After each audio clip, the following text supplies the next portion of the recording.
دوستو، سلطان علاء الدین کا ذکر ارطغرل غازی کی پہلی 2 سیزن میں عقیدت و احترام سے سننے میں ملتا رہا، لیکن سلطان علاء الدین کی انٹری 30 سیزن میں ہوتی ہے۔ سلطان علاء الدین ایک تاجر کے روپ میں کائک قبیلے میں داخل ہوتے ہیں۔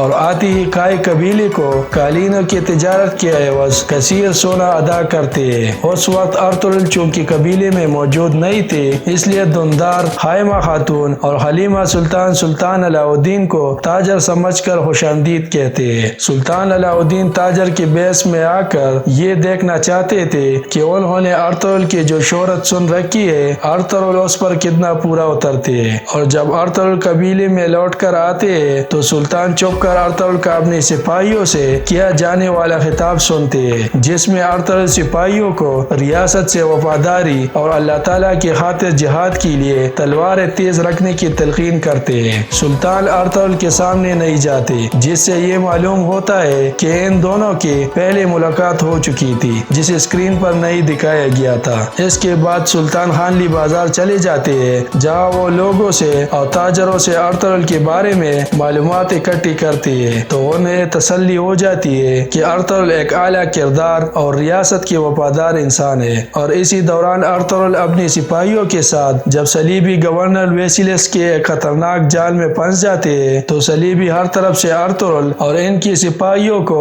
گھیر لیتے ہیں، قریب تک کہ صلیبی تمام بہادروں کو شہید کر دیتے۔ سلطان اپنی سپاہیوں کے ساتھ پہنچ کر صلیبیوں پر ایسا حملہ کرتے ہیں کہ انہیں سنبھلنے کا موقع ہی نہیں ملتا۔ جس کمال مہارت سے سلطان تلوار کا استعمال کرتے ہیں، اس سے دشمن حیران و پریشان ہو جاتا ہے۔ تاہم ارطغرل سلطان کو دیکھتی ہی پہچان لیتے ہیں اور سلطان کی پہچان باقی سپاہیوں سے پوشیدہ رکھی جاتی ہے۔ صلیبی گورنر ویسیلس یہ ماننے سے قاصر ہوتا ہے کہ ابو منصور نامی یہ شخص سچ میں ایک تاجر ہے، کیونکہ کسی تاجر کو تلوار بازی میں اتنی مہارت رکھتے کبھی نہیں دیکھا تھا۔ سلطان علاء الدین کی انٹری اسکرین پر ایک دلچسپ تاثر چھوڑتی ہے۔